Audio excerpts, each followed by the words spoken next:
how to sew the velvet pouch set.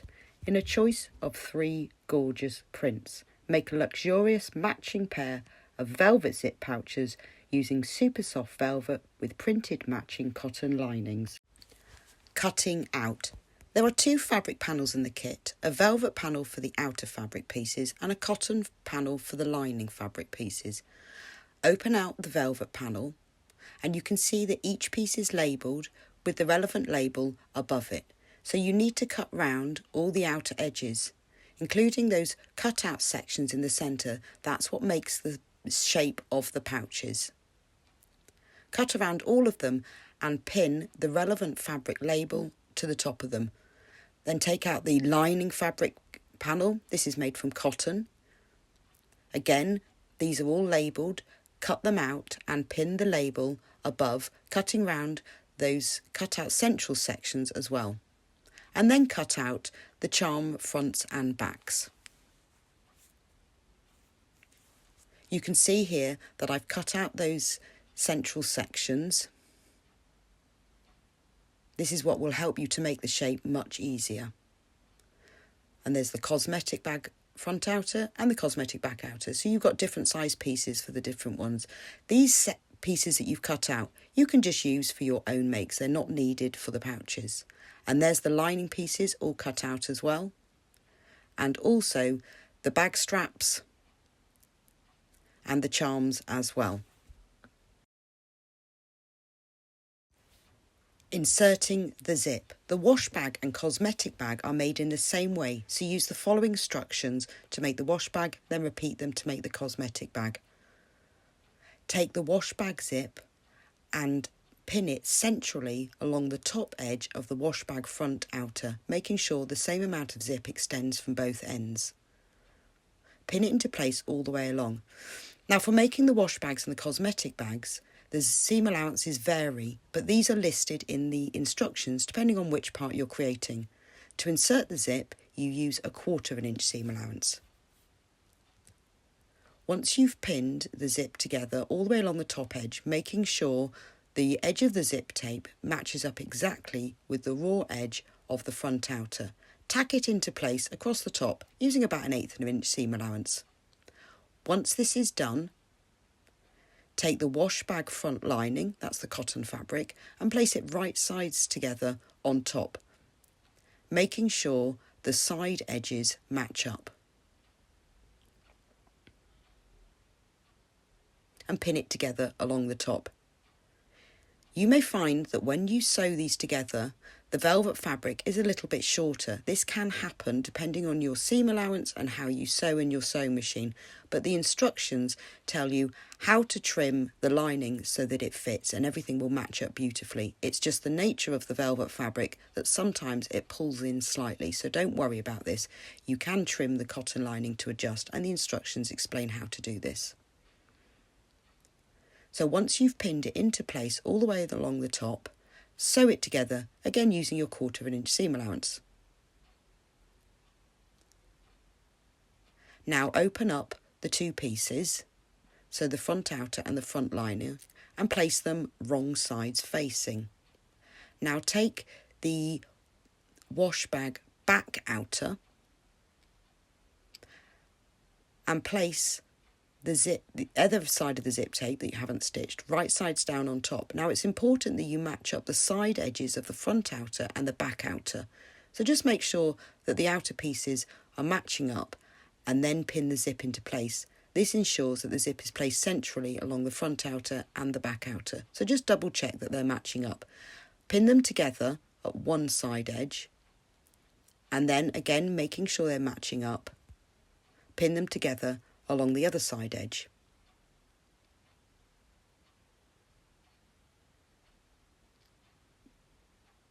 So you can see the side edges are matching up. And then pin them together along the edge. Again, making sure that the edge of the zip tape matches up with the raw edge of the back outer fabric.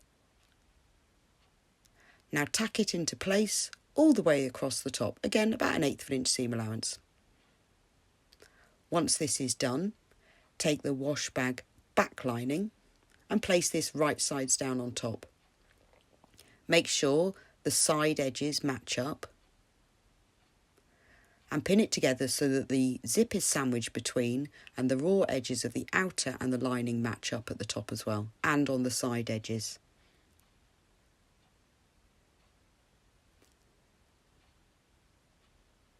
Then pin it together all the way along, just adjusting it so that all those raw edges match up. Now sew the 3 layers together as you did before. Once this is done, place the front line outer and the front lining wrong sides facing, the back outer and the back lining wrong sides facing. Now it's important that you get these layers to lay flat and facing away from the zip. So just pull them slightly so that that seam is lying right on the edge. You'll need to press the front side to do this, and then at the back pull the lining open so that seam is lying on the edge, and again give it a press so everything is nice and flat. Now top stitch along the edge of the fabric on the right side through the layers of the outer on the front and the layers of the outer on the back. And then you have a neat finish and your zip is inserted on the front and on the back. Working the base seams, use a 1/2 inch seam allowance for these seams. Now take the front outer and the back outer, making sure the linings are out of the way, and pin them right sides facing along the bottom edge. Make sure the side raw edges and the top raw edges match up and pin them together all the way along. Pin them together at the ends first so that you can make sure the side edges are matching up, and then pin them together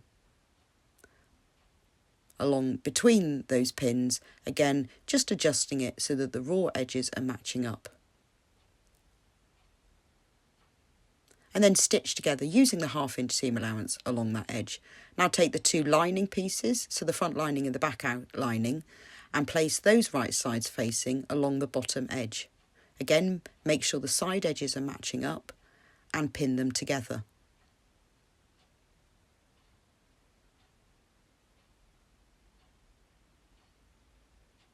Now you need to leave a turning gap in this base seam, as this is where you'll turn your bag right sides out later. So take your tape measure and mark the centre point along that edge with a pin, and then to make the 5 inch gap, measure 2.5 inches either side of that centre pin, and then your 5 inch gap will be placed centrally. Now pin these together, again matching the raw edges, and use vertical pins to mark the edges of these turning gaps. It just reminds you to start and stop stitching. So stitch from the edge to one side of the turning gap and from the other side of the turning gap to the other end using your 1/2 inch seam allowance. Once this is done, you need to press the seams open and flat. So just rearrange the outer pieces so that the seam is laying flat and press. Then take the lining fabric and lay that nice and flat, making sure the turning gap edges are turned out as well so that the whole seam is lying flat, and then the turning gap edges are turned under at the same time, and then give it a press. Working the side seams, use a 1/2 inch seam allowance for these seams.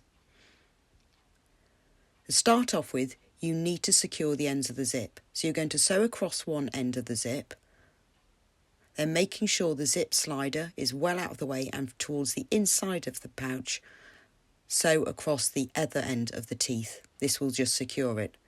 So put it under your sewing machine, so the end where the zip slider isn't, you can just sew across the teeth. Don't sew into the lining fabrics, just sew across the teeth. If you reverse stitch several times, that's enough to secure it. And if you've used a nylon zip, it's easy to sew through it. Now when you get to the other end of the zip, the one that has the slider on it, make sure you move the slider so it is towards the centre of the pouch, then you won't cut it off. Now for this end, hold the zip teeth together with your fingers whilst you sew one way and then reverse stitch again, and then the teeth will be sitting nice neatly together and secured. If you go over it a few times, that's just enough to secure it. Now trim the end of the zip level with the edges of the fabric. The slider is towards the centre of the pouch so that you don't cut this off. Now we're going to work the side seams. So place the base outer down flat, and then take the lining fabric and make sure that the zip teeth are lying exactly on top of that base seam and pin them together. Now you can either use clips or pins here. If you're going to use pins, put these in vertically at this stage because you'll be removing them later. Move the lining out of the way because you just want to pin the two outer fabrics together on the side edges. Make sure those side edges are matching up and the top raw edges are matching up as well. And place pins vertically. Now pin the lining on top, because we're going to be pinning 4 layers together, but it's easier to pin them in place one at a time to make sure everything matches. Now take the base seam of the lining and make sure that lies on exactly on top of the centre of the zip. Move your pins or clips so that you are now pinning all 4 layers together. The side edges will match up, the top raw edges will match up, and the zip teeth are sitting exactly on top of the base seams of the lining and the outer. Once that's all pinned into place, you can sew it together across the top. Make sure everything is lying nice and flat before you do that. Once that's sewn, if you have a look, you can see you've got 4 layers, the base lining, the top lining, and then there's the base of the outer and the top of the outer. Repeat this at the other side in exactly the same way, making sure that all the edges are matching up and nice and neat. Making the strap. Take the wash bag strap and fold it in half lengthways with wrong sides together. Then matching the raw edges of those long sides, pin it together all the way along.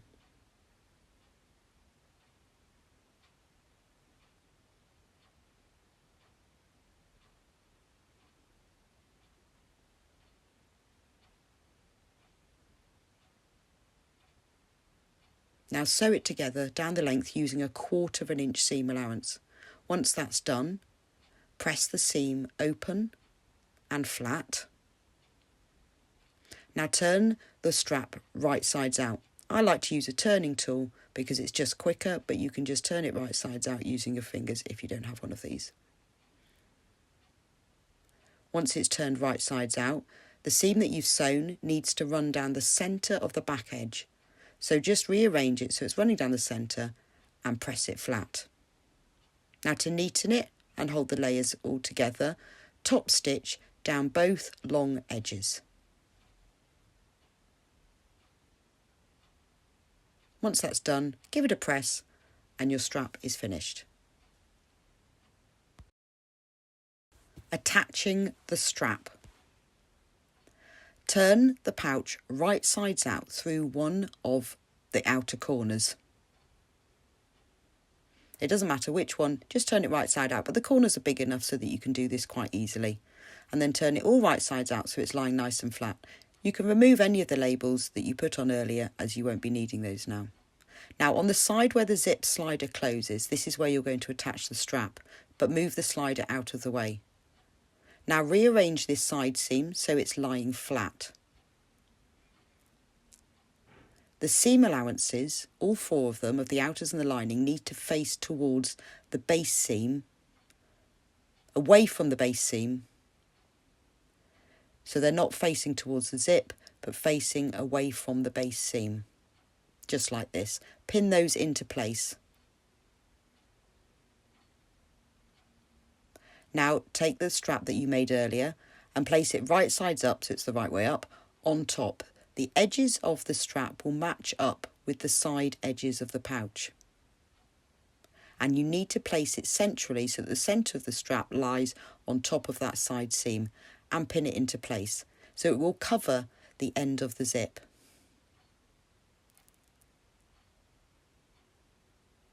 Make sure that those seam allowances are all facing away from the base seam,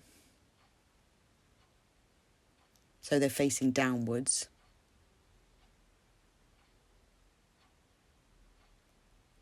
And then pin it into place, but just the other side of the seam, pin it so it's just through the lining fabric and not the outer fabric.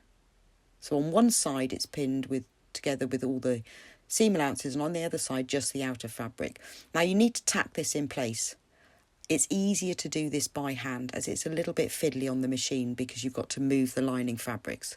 So just secure your thread by working a few small stitches on top of each other and then tack it into place. If you tack it within the seam allowance, so about 1/4 of an inch from the edge, you won't even need to move these later. So start off by tacking one side where you're working through the strap and through all the seam allowances. Now move the lining fabric, the other side of the seam, out of the way so that you're just tacking the strap through the outer fabric. When you box the corners in the next step, you'll see why you do this. It helps it all to lie flat, so just through the outer fabric. When you finish tacking it into place, again, work a few tacking stitches on top of each other to secure, and then cut the thread. Now tack it into place along the other side in exactly the same way, making sure that the seam allowances face downwards and you only sew through the outer fabric. Now if you want to attach a little label for decoration to the other side of your bag, take your label and fold it in half so that the short ends meet and tack them together. Now you can place the label either side of the zip, doesn't matter which one. You can put it on the left or you can put it on the right. Whichever one you choose, make sure the seam allowances are facing downwards away from the base seam, and pin it into place there. And then on the other side of the seam, you sew through just the outer fabric. So again, tack this into the place in exactly the same way that you did with the strap. Start by tacking it on one side, by tacking through the seam allowances as well. And then when you get to the other side of the seam, move that lining fabric out of the way and just tack the label into place to the outer fabric. So the raw edges of the label are matching up with the raw edges of the fabric.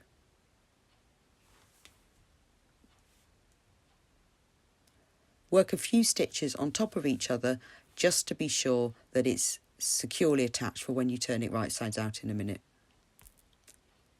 Now the label is attached. Turn the pouch wrong sides out again through one of those corner seams.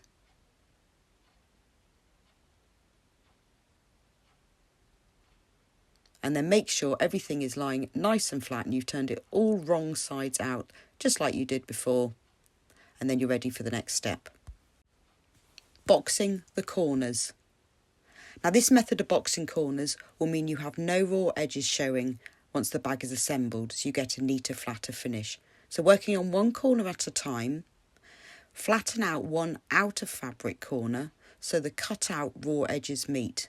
So you can see those corners of the cut out edges, flatten them out so that they meet and the raw edges are matching. Now I like to use clips for this because we're going to be clipping several layers together and they're easier to move. If you don't have clips, don't worry, you can just use pins, but you'll just have to keep moving them.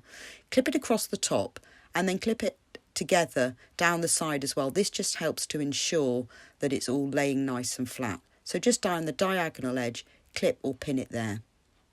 So once you've clipped the outer corner, now you can clip the matching lining corner. So normally you would do these separately. By clipping, pinning and sewing them together, you have all the raw edges enclosed. It's a little bit fiddly, but if you take it slowly, one corner at a time, it's quite easy to do. So match up those corners. This is exactly the same way as you did the outer, but just do the lining in the same way. Match up one corner, and match up the other corner. Make sure the raw edges are matching and clip it together, and then clip it together all the way across. Just clip through the lining fabric at this stage, not the outer. So just move those seam allowances out of the way slightly so that you're clipping just through the lining. And then again, flatten it out and clip it together down the diagonal edge on one side, and then clip it together on the diagonal edge on the other side.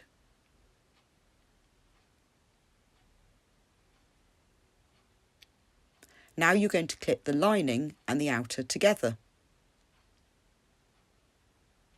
So place them so that the corners are matching up. And if you've used clips, you just need to take out one clip and move another. If you've used pins, you'll just have to move the pins around. So again, match up the other two little pointy corners of the lining. So you've got 4 layers of fabric here now. You've got 2 layers of outers and 2 layers of lining. Clip them together along those diagonal edges as well. This just helps to keep it nice and straight and flat before you sew.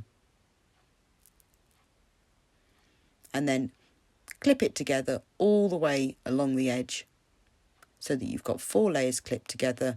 And remember, your seam allowances will be facing towards the base seam. So just make sure that they are all 4 seam allowances. And once this is all nicely clipped together and you're happy that everything is flat, sew it together using a 1/2 inch seam allowance.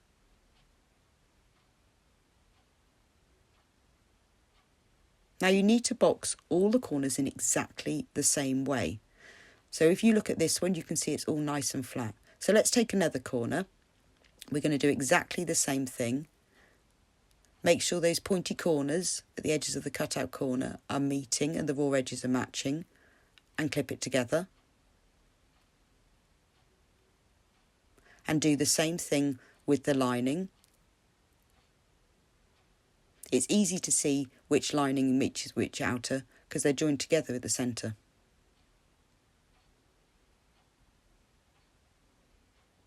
And again, clip the lining fabric's raw edges matching at the top and the outer fabrics. You can now clip the outer to the lining. With this second corner, I haven't used as many clips. I'm just doing it a bit quicker, but it is better to use as many pins or clips as you can and always clip it together at those diagonal edges. It will help to make sure everything is flat. And then clip it together at the centre. Again, make sure, just double check that those seam allowances are facing towards the base seam. Once you've clipped it together, put it under the sewing machine and using a 1/2 inch seam allowance, sew it together, reverse stitch at the beginning, and you can see from the plate of my sewing machine that I'm running the raw fabric edges along the 1/2 inch mark. Sew it together all the way along. If you're sewing one of the corners that has the strap attached, just go a bit slower when you're sewing across the ends of the strap, just because there's more fabric bulk. The needle will go through, but just go a bit slower. If you reverse stitch at the other end, that makes the seam nice and secure. Now repeat this in all 4 corners in exactly the same way.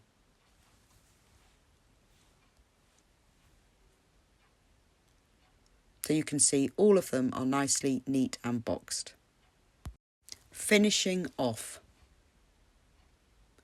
Turn the bag right sides out through the gap that you left in the lining. Ease it all through. Now put your hand inside the turning gap so that you can push out the corners of both the outer and the lining. And then you'll get nice neat points. You can just use your finger for this. You don't need to use anything sharp because the velvet pushes out better with just your fingers.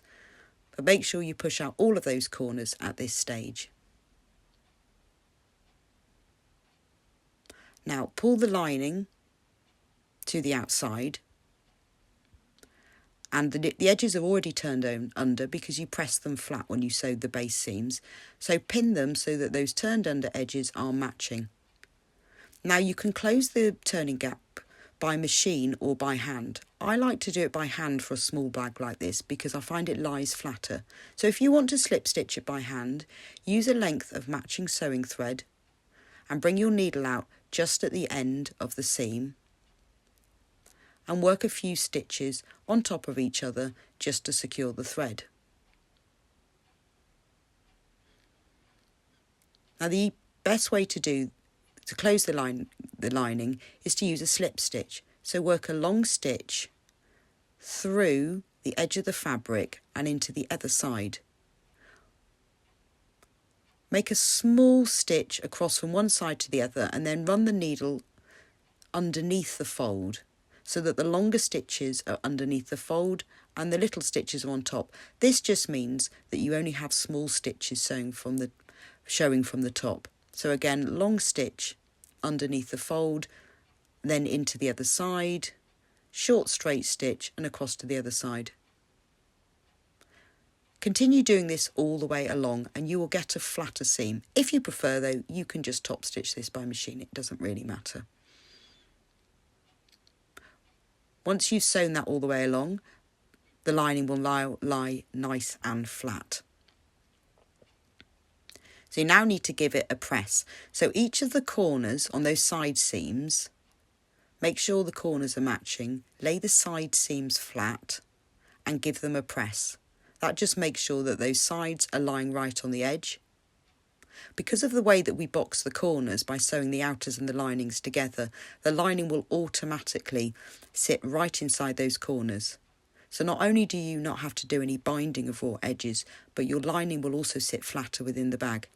Now to give the bag some structure and shape, fold it from the top of one side seam to the top of the other side seam and press away along the top. Take the top of the other side seam on the back and the top of the opposite side seam and press. Repeat that on the base. So take the bottom of one side seam and fold it over to meet the bottom of the other side seam and repeat that on the other side and press. This just gives your bag a little bit of shape. And you can see inside that there are no raw edges showing. The lining is attached really neatly to the outer, so you've got a very professional looking finish. Close the zip. The slider will sit underneath the strap, making it extra secure. And your large pouch is finished. Make the smaller cosmetic bag pouch in exactly the same way. If you open it up, you can see it has a matching cotton lining with nice neat corners. And again, the zip will close and tuck underneath the strap to make it extra secure. Your bags are now finished. Making the bag charms. Start by cutting out the pieces. There are 2 pieces for the large bag charm, a front and back, and 2 pieces for the small. Cut around the outer printed edge of each. They have quite curved shapes, so just cut carefully so you're only cutting around the outer edge.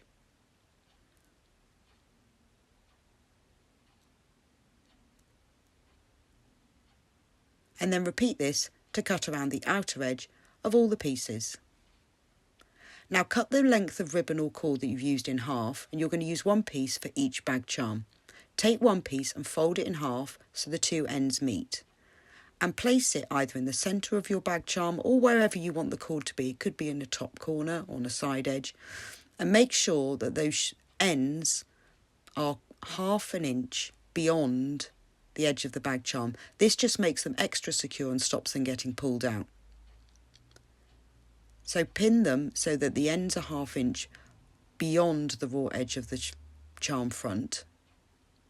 Just place a pin through.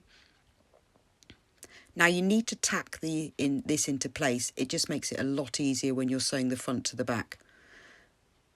So just take a length of thread and work a few stitches across the ends of the cord just to secure them. You can pop a stitch through the centre of them as well to make them extra secure. Now to make sure that they lay straight during assembly, holding the lengths together, the 2 ends of the loop, tack them into place a little bit further down as well. These tacking stitches will be removed later, these bottom ones, but this is just to make sure it stays straight while you're sewing the front of the charm to the back of the charm. So once you've finished tacking it, just cut the thread.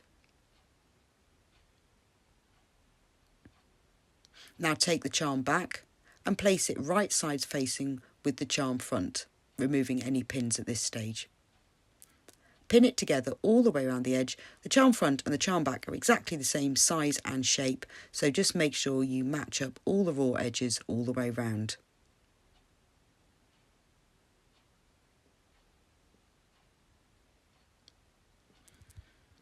Now you will need to leave a turning gap. So on the straightest side, a lot of them are curved, but on the straightest bit, leave a 1-inch gap. If you mark either end of this 1-inch gap with vertical pins, you'll remember to leave it unstitched. So now stitch the front to the back all the way around, starting at one pin and finishing at the other pin to leave that gap unstitched. Once that's done, you can trim it slightly. Trim off any of the curved edges and then snip into those points as well. Make little snips about 1/4 of an inch apart, but don't cut off the ends of the cord or ribbon. They're important to keep it secure. And then make little snips about 1/4 of an inch, depending on how curved it is, just to help it to turn right sides out. Now with the edges of the turning gap, fold them over to the wrong side by pressing them open. This will just make it easier when you're closing it later if you press them now. So press them up so that they're level with that seam. Press the front turning gap over and press the back turning gap over and then give it a press. Now turn it right sides out through the turning gap. It's a little bit fiddly because it's a small bag charm, but just take it slowly and gradually ease the bag charm out through the turning gap until you have the whole charm right sides out.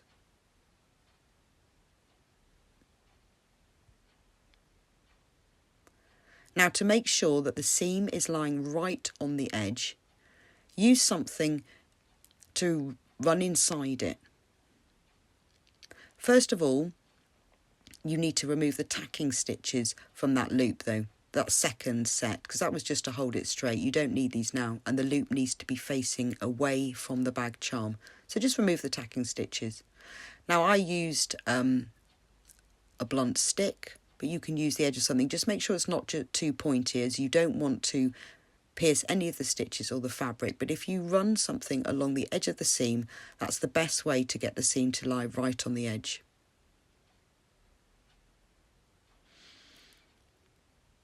Now refold that turning gap so that it goes towards the inside. Because you pressed it earlier, it makes that easier to do. Once that's done, press it nice and flat so the seams are lying right on the edge and the turning gap's lying right on the edge as well. Now top stitch all the way around the edge to neaten the edge and hold the turning gap closed. Now your charm is finished. So take a split ring. These are the ones that you normally get with keys. Open it up and thread the end of the loop through the split ring. Now to attach it to your bag, I've made the larger bag charm, so I'm taking the larger wash bag. Take the end of the zip, open up the split ring again, and thread it through the end of the zip. It's just to add a bit of decoration to your bag. I do exactly the same thing with the small bag charm and attach it to the small bag to finish.